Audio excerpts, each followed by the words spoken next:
from Columbia in high definition. This is WIS News 10 Awareness. Prepare yourself so that you can be a rainbow in somebody else's cloud. Somebody who may not look like you, may not call God the same name you call God, if they call God at all. You see? And may not eat the same dishes prepared the way you do, may not dance your dances or speak your language, but be a blessing to somebody. Good morning, and thank you so much for joining us for Awareness. I'm your host, Megan Norman. In June, we lost a literary icon, Maya Angelou. More than an esteemed poet, this seamstress of words had a way of weaving together emotions and truth. She will be remembered by many as being a phenomenal woman. While she rests in peace, her works and her ideas live on. Here's a look at her memorial service in Winston-Salem, North Carolina. Steve Crump reports. As the crowds moved into the Wing Chapel, morning melodies echoed from the trees, and that set the scene for the day's moving melodies. Lord, I'll be satisfied. This homegoing service lived up to its billing of being a celebration of rising joy. And to all who loved her. Among those embracing Dr. Maya Angelou's rich legacy, She taught us that we are each was First Lady wonderfully made, Michelle Obama. intricately woven, and put on this earth for a purpose far greater than we could ever imagine.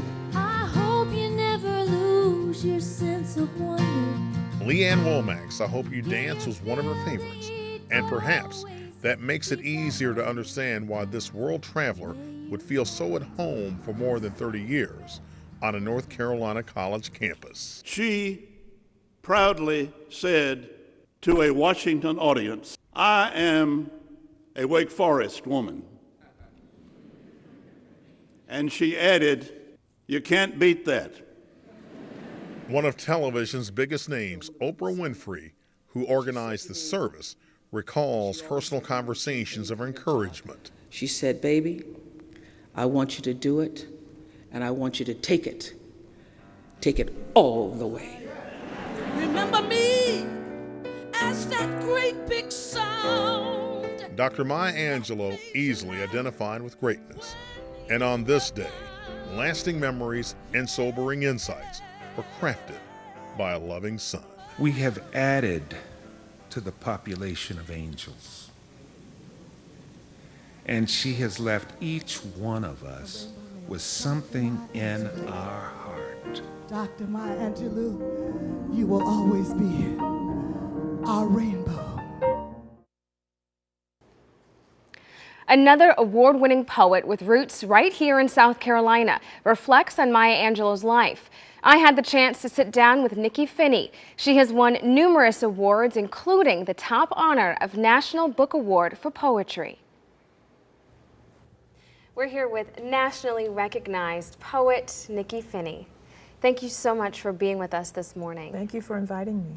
Now, we're talking about a legend, and tell me a little bit about what it was like to first meet Maya Angelou. Well, you know, I was young, very young when I started reading Maya Angelou's work and words, and so the impression was made, and you know, the die was set. But meeting her in real life was like meeting somebody larger than life. She was everything the words, you know, portrayed her to be and more. Gracious and not easy to, always easy to talk to, but not easy to define, because she was so worldly and had done so many things in her life. And you know, I was young and tongue-tied as to what to say or what to ask, but a great woman. Just in awe of her. Yeah, absolutely. Now, in 1998, you were an opening act of sorts for her, correct? Right. Tell me about that experience. Well, there was a international film festival in Denver, Colorado, and I was invited to be the opening act for Dr. Angelou there, and so I went, excited about, you know, reading my poetry, and my second book was out, and the audience was fabulous. They were waiting on Dr. Angelou. They didn't really know I was going to be reading or who I was. So I did a 15, 20-minute reading, and I felt somebody kind of watching me on stage, and I couldn't turn because I didn't really want to know that it might have been her. But I felt like it could have been, and it was. I found out later, and she sent someone to ask me after her reading if we might have dinner together. And so it was the first time that we met, and I couldn't get 2 words out really well, but I was very excited to have a minute with her. And is it true that it was your words that made her come out of her dressing room to be there on stage, to really take you in your presence? She heard the part of the reading. She was in her dressing room getting ready to come out, and she heard my reading, which is why she came out and kind of stood in the wings and wanted to figure out who this was that she was listening to. And it was when I got in her car to go to dinner, it was when she asked this question that was almost haunting. She said, "How come I don't know who you are?" I mean, we were all Black women writers, and so not that, you know, we all have to know each other, but she found something in what I was saying and how I was saying it that she wanted to sort of wonder why she didn't know who I was. And I couldn't answer the question. I didn't know that answer, but her inviting me to dinner was her way to say, well, we will be strangers no more. Yeah. Now, when you look back at her life, what kind of legacy do you think she's left the world? There's so many things to talk about in terms of her life, but the one thing that I just always go back to, the thing that I have like planted in my own heart and life, is courage.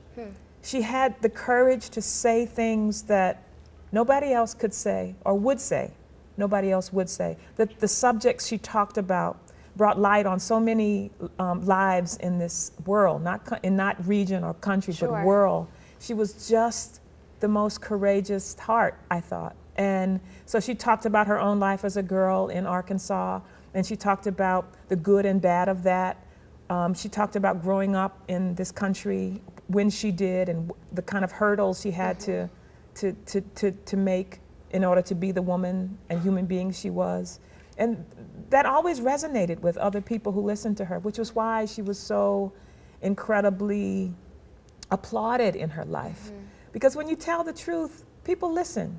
Not when you tell the truth they want to hear, but when you tell the truth they need to hear. And that's who Dr. Angelou was. Example, there's a great story that she had a party at her house one night, and somebody there told I don't know if it was a racist or a homophobic joke, and Dr. Angelou strides up to this person and says, "Excuse me, you'll have to leave my house now."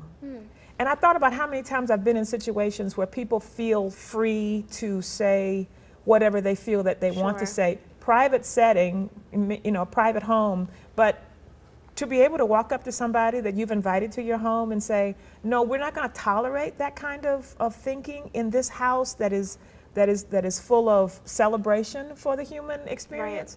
I love that story. Well, a great example of courage, too. A great example of courage. Now, we all have to find our own voice. I think that's part of being an artist. But how has her words, her courage, how have they shaped you? Well, I think that everybody has their own truth. You know, everybody has their own truth. We are not always applauded for what that truth is. Sometimes we teach our young people, we teach young writers and young people that their truth doesn't matter. And the wider truth, the bigger truth, you know, be like so-and-so, be like, I never wanted to be like Maya Angelou. That was her life. But I did want to tell my own truth and have the courage to do that in a land that didn't always applaud that sort of path that you would take. And so she, you know, I'm always telling Dr. Angelou stories, but there's another one where she was talking with Oprah Winfrey, and she has come to do a reading, and there's the audience, and the pianist hasn't shown up yet. And so Dr. Angelou says, somebody here can play the piano. And they find, the lady says, oh, there's a virtuoso, 15-year-old little girl in the front row. She's a great pianist. And Dr. Angelou goes up to her and she goes, darling, I want you to come play the piano. And she goes, Dr. Angelou, I could never play for you, never in 1,000 years. My mother taught me modesty, I couldn't. And Dr. Angelou just kind of stands there and she goes, I want you to remember this, modesty is a lie. When I heard those 3 words, I thought of the modesty that I was taught growing up in South Carolina as a girl. Modesty equals, you know, who I'm supposed to be. It shattered it. It fell away. Modesty is a lie. Being humble I was going to ask you, is there a difference there? It's a huge, the two words, if you look them up side by side, there's an incredible difference in those two words.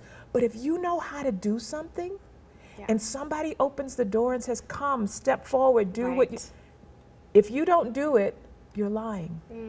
I never forgot that. Yeah, you're sort of hiding who you are. That's right, exactly. So I tell that story a lot because there's so many, I think, young people and older people who invested in that modesty thing, but I don't let it shatter, let it go away. Now, coming up after the break, Nikky Finney talks about her upbringing here in South Carolina, why she left, and what has brought her back. Stay with us.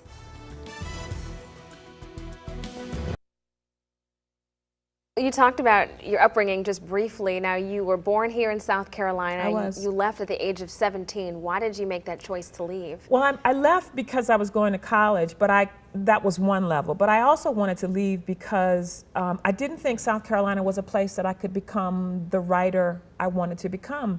I didn't think it was a place that would honor my courage. I had seen so many people who had raised me, and not raised me directly, but raised me on their words, Majeska Simpkins and Septima Clark, and so many other civil rights names and human rights names of the 60s and the 50s and the 70s, that I thought, you know what, I'm gonna go and I'm gonna see the world, because South Carolina at the time didn't wanna be, it felt like to me, didn't wanna be better than it was. And it was through a lot of legislation, fighting, you know, holding up picket signs that was happening not just in South Carolina, but around the country at the time.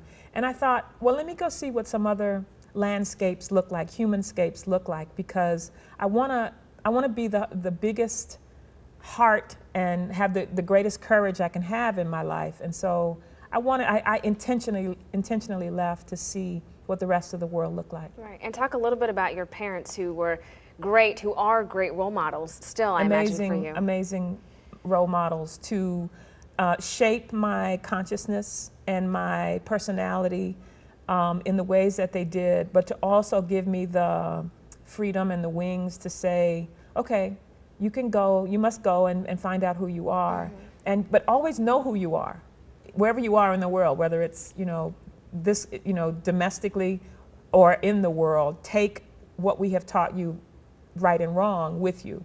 So they were, and they are. I'm so lucky. I always call myself the lucky girl because I've had my parents with me. I still have them with me. That's not always the case as you get older.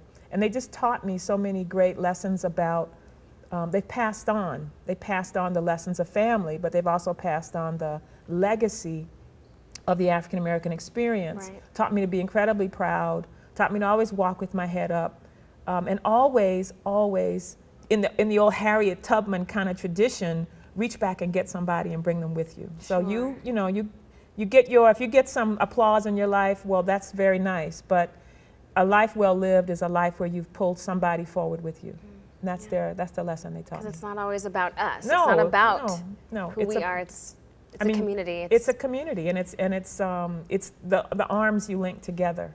Right. So you're always looking for someone to link arms with, to continue to be courageous, continue to tell the truth, and not be bound by old ways of thinking, narrow-mindedness, things that don't serve the human experience. I haven't started teaching at USC yet. I start this fall, and I can't wait to get my students on the courage kind of bandwagon, because I think in 20 years of teaching, students want courage. They don't always know how to, handle it, but they want somebody to say, be courageous, take a risk. You're not going to always fall where you think you will, but you will 9 times out of 10 end up flying. Right. Yeah. Well, and talk a little bit about, I guess, in that flying capacity, how you expanded your mind, you expanded your view, because you didn't want to be stuck in this narrow-minded way of thinking. Why is it so important that people get out of their comfort zones? Oh, they have to. You don't know who you are until you do. You know who you are by way of your mother or father's name or what they have done. But had I not left home and flown into these new air pockets where I had to decide, I'm either going left or right or forward, which direction I'm going in. Without my parents being there, you don't know who you are. And when you don't know who you are, then you continue to make steps forward, perhaps, but you're stepping for somebody else. But if you understand what's in front of you and how you got there, and you fall down and you get up, and you've got your bruises and your bars that you have earned, wow. I mean, the life really becomes much more powerful, I think. Right. And you become much more responsible for your life. You do. You do. Yeah. You do. And so you've got to let, the Khalil Gibran, the great, saying that your children are not your children, they belong to the universe, is true. And so you have to sort of let them go and find out, so they can find out who they are, in order that the world be that much stronger in a human way, in a way that whatever I put into the universe, I truly believe I'm fighting for it in my own little pocket of the universe, but I'm also fighting for humanity. Right. It's a bigger picture, so. Well, and finally, I want to talk about this amazing award you received in 2011, National Book Award. Tell me how that felt to you and what that meant. A very, very big honor. It's a huge honor. I was totally struck. I was surprised. I was nominated with writers and poets whom I had read and studied my whole life. And I was just glad to be in that number, as the old song goes. So when my name was called, I was surprised, but I was ready. I had written an acceptance speech, and I had put it in an envelope and licked the envelope, and I said, well, if they call my name, I'll read it. If they don't, I'll tear it up. And they called my name, so I had to read it. And I began with the history that I knew that my people and my culture had experienced in South Carolina. And that was the Black Codes, where if you were caught reading or writing in South Carolina, you could lose a hand, you could lose your life. And so what that said to me when I found that out, I wasn't taught that here in the school system of South Carolina. I found that out in the larger world, right? So that's why I had to leave to find one of those things. Right. I discovered that the power of knowledge, self-knowledge, the power of writing and reading was so incredible that they would take somebody's life. Well, I want to know everything. Right, I want to read and write and discover. That's the path I'm going to stay on. So that's where I started with the award. And for the last 3 years, I've been traveling the world talking about that in my own way. Well, we certainly appreciate you coming here into our little world and sharing a little bit about your experiences. Thank you, Nikky Finney. Thank you so much. Now, Nikky Finney will be teaching classes at USC this fall. When Awareness returns, another literary legend comes to town, and it happens to be another Nikki. The words of Nikki Giovanni, next.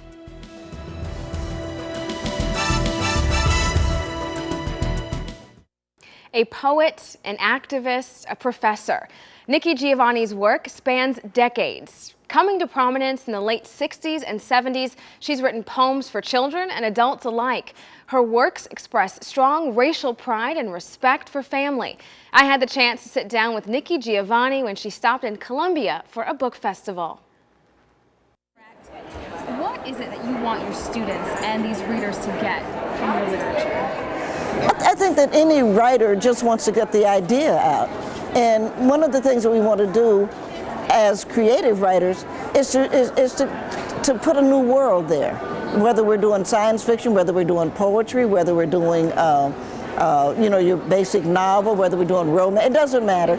We're putting an idea out because there's always something underlining. You talk about the idea, having people really understand where you're coming from. How have your ideas changed from the 70s to today? Do you still take the same approach? I don't think I've had a major change, and that's the truth. Freedom is important, and I think, again, to any artist, freedom is important because we are an independent people.